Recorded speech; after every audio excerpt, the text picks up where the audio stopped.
Voltando, falando ainda sobre salário e remuneração, nós vamos falar sobre um tema específico que leva muitas empresas a serem condenadas, mas são muitas empresas mesmo que são condenadas em virtude de salário in natura, também chamado de salário utilidade. Olha o que acontece. Regra geral, nós pagamos salário como? Em dinheiro. Só que o salário pela CLT, ele é pago em dinheiro mais utilidades. Parte do salário pode ser pago em utilidades. Então vejam uma determinada situação. Eu pago 10 mil reais para um gerente e pago um aluguel de um imóvel de 2 mil reais. Qual que é a parte paga em dinheiro? 10 mil. Qual que é a parte paga em utilidades? 2 mil. O salário dele é 12 mil reais para todos os efeitos. E aí muitas empresas erram porque pagam o FGTS com base em 10 mil, pagam o INSS com base em 10 mil, pagam todas as parcelas com base em 10 mil reais, que é a parte paga em dinheiro, mas esquecem a parte utilidade, o salário in natura ou utilidade. Esta utilidade, que é o pagamento de aluguel, é uma utilidade salarial. E nós vamos trazer vários exemplos aqui, não apenas de aluguel, pode ser fornecimento de carro, pagamento de contas, combustível e por aí vai. Então vamos ver as regras relacionadas ao salário in natura. Vejam, ó, primeiro artigo 458 da CLT, é ele que diz que o salário pode ser pago em dinheiro e em utilidades. E aí o empregador, ele vai se perguntar, mas o que seriam essas utilidades? Trouxe um conceito rápido que vai te ajudar a explicar isso daqui para o seu cliente. Ó, são bens, são serviços que possuem conteúdo patrimonial e que ao serem oferecidos ao empregado passam a fazer parte do salário dele. E aí vejam que este fornecimento de bens e utilidades, bens e serviços, eles podem trazer dois problemas para o empregador. Um primeiro problema é essa questão salarial, essas diferenças salariais que geram. O outro problema é relacionado a direito adquirido. Salário é irredutível. Então, na visão aqui da irredutibilidade salarial, eu não posso reduzir nem a parte paga em dinheiro e nem retirar a utilidade. Eu estaria reduzindo o salário, eu estaria violando um direito adquirido. Então, exemplo, simples fornecimento de uma cesta básica gera esses dois problemas para o empregador. Óbvio que são condições mais benéficas para o empregado, mas olhando para o empregador, teremos esses dois problemas. O valor da cesta básica vai ser considerado para fins salariais, fora que vai virar um direito adquirido se reiterado. Eu não poderei retirar depois essa cesta básica, sob pena de, depois da Justiça do Trabalho, ter que pagar o valor mensal dela depois desta retirada. Então vejam, ó, alguns exemplos de bens e serviços que aí nós vamos analisar se eles possuem natureza salarial ou não, daqui a pouquinho.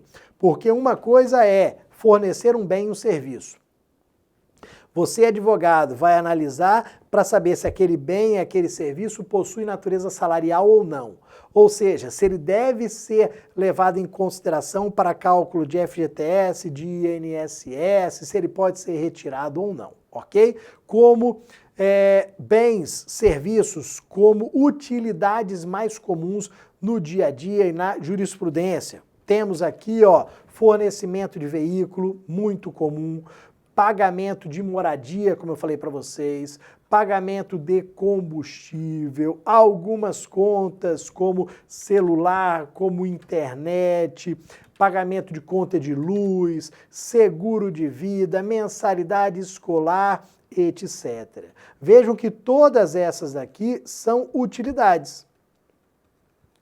Todas utilidades. O que nós vamos analisar é se a utilidade ela é salarial ou não salarial. Isso daqui que é o seu trabalho na qualidade de advogado. Você vai dizer, ó, se essa utilidade for fornecida, ela vai ter a natureza salarial. Então, leve em consideração na hora do FGTS, na hora do INSS. Não, ó, esta utilidade aqui não tem natureza salarial. Então, continue pagando só com base naquele valor que você efetua em dinheiro, que você faz o pagamento em dinheiro, tá bom? Então, lembrando, R$10.000 pagos em dinheiro e uma utilidade. Essa utilidade pode ser considerada salarial e aumentar o valor do salário ou não. O salário pode continuar sendo, para todos os efeitos, R$10.000, tá bom? Então vamos lá, como é que eu sei se a utilidade ela é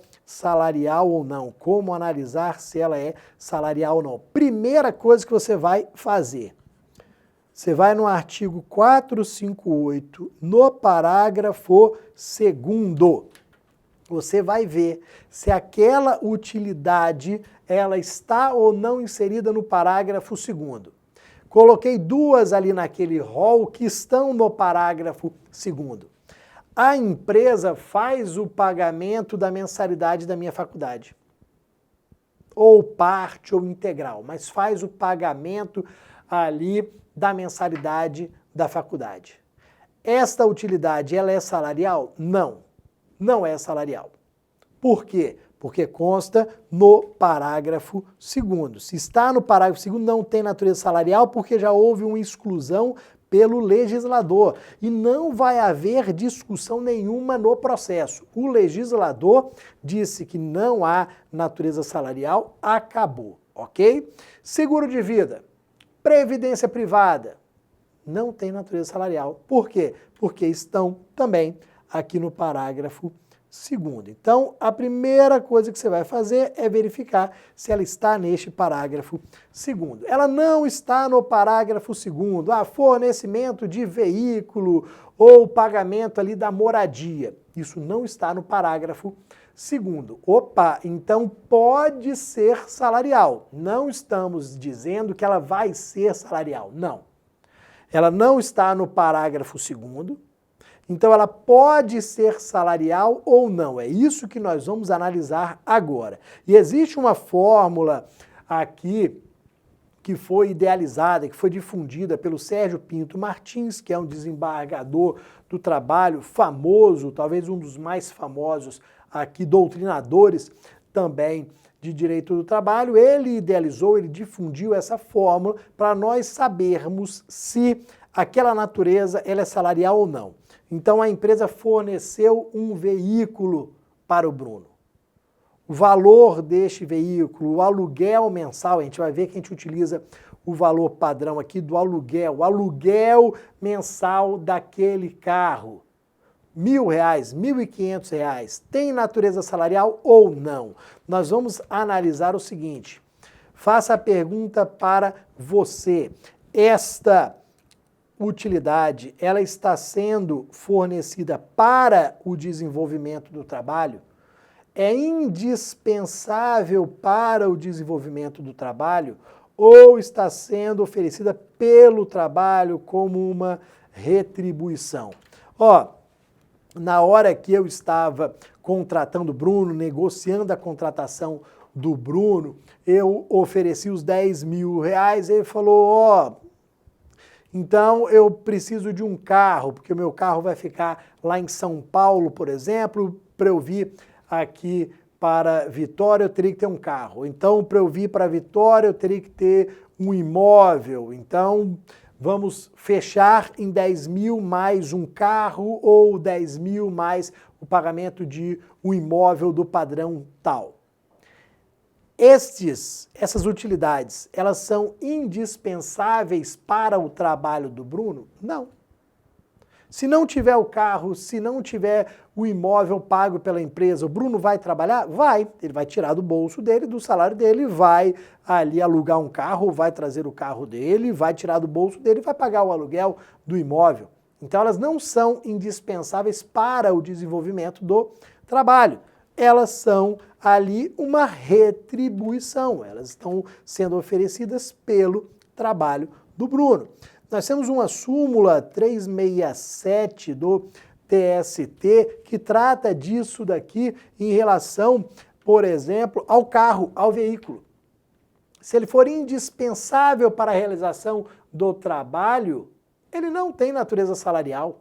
Ah, mas o Bruno, ele utiliza nos finais de semana também. Continua não tendo natureza salarial. Por quê? Pensa comigo. O Bruno trabalha de segunda a sexta ou de segunda a sábado. E ele precisa do carro, ele trabalha com o carro, ele vai visitando clientes, então o carro é indispensável para o trabalho dele. Numa ideia ali de 7 dias por semana, o Bruno trabalha e precisa do carro durante 5, 6. O fato dele utilizar também no final de semana é algo irrisório dentro da totalidade da semana. Por isso que mesmo que o Bruno utilize o carro no final de semana, se o carro é indispensável para o trabalho, ele não terá natureza salarial. Essa é a ideia que a gente tem ali na súmula 367, ok? Vamos lá, ó. Se for para o trabalho, ou seja, um resuminho, se for para o trabalho, ou seja, se for indispensável, não tem natureza salarial. Então, nós teremos aqui o salário do Bruno, R$10.000. Se for pelo trabalho, como uma recompensa ou compensação, terá natureza salarial e o seu valor deve ser considerado para todos os fins salariais. Então, seria o quê? 10.000 mais o valor do aluguel do carro, 10.000 mais o aluguel ali do apartamento. Então é isso que a gente vai analisar. Esse que é o pelo e o para que foi ali difundido, criado pelo Sérgio Pinto Martins. A gente vai fazer essa análise sempre que a gente perceber que o nosso cliente fornece uma daquelas utilidades. Mas lembrando, a primeira coisa, para facilitar a sua vida, vai lá no parágrafo 2º do artigo 458 e veja se já não houve aquela exclusão legal. Se já houve a exclusão legal, você não precisa ficar no pelo para. Perfeito? Trouxe algumas decisões aqui importantes para a gente. O aluguel do veículo. O veículo é um dos mais importantes no dia a dia. É o que mais chega ao Poder Judiciário. Aqui o TRT 10ª Região, que é o do Distrito Federal, decisão ali de 2019. Ó, com efeito, a concessão de veículo, ainda que por meio de aluguel, teve por objetivo permitir a melhor e mais efetiva execução do trabalho. Ou seja, já vou anotar aqui, era para o trabalho, pouco importando fosse ele de propriedade da própria reclamada ou mesmo alugado junto a terceiros. Isso não tem relevância nenhuma. Nessas circunstâncias, incabível atribuir ao veículo em questão a condição de salário utilidade, que é o que nós temos na súmula 367 do TST. Então vejam que a análise que a jurisprudência faz, que os juízes do trabalho fazem, é em relação a esse pelo para, se é indispensável ou não. Aqui era indispensável, era para o trabalho, era para desenvolver melhor este trabalho. Temos mais decisões. Integração do auxílio moradia, natureza salarial. Olha aqui, ó. Vamos destacar. Trata-se de verba que não ressarce, obviamente, despesa essencial ou instrumental à efetiva prestação dos serviços, mas somente despesas pessoais e familiares do trabalhador, logo é salário dissimulado. O que ele está falando aqui? Se não ressarce despesa essencial ou instrumental à efetiva prestação, não é para, é pelo trabalho, logo é salário. Aqui ele chamou de salário dissimulado, porque seria apenas para esconder, em vez de você pagar R$12.000 de salário, você pagava 10.000 e mais um aluguel de R$2.000. E aí efetuava erradamente todos os pagamentos com base em R$10.000. Neste caso aqui, obviamente que a empresa ela foi condenada ao pagamento dessas diferenças. Aqui, ó, uma decisão do TST, o relator, o Godinho, Maurício Godinho Delgado.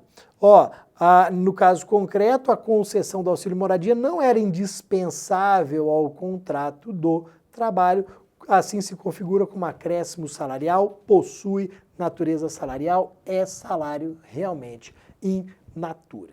Ok, meus amigos? Volto daqui a pouquinho. Um abraço.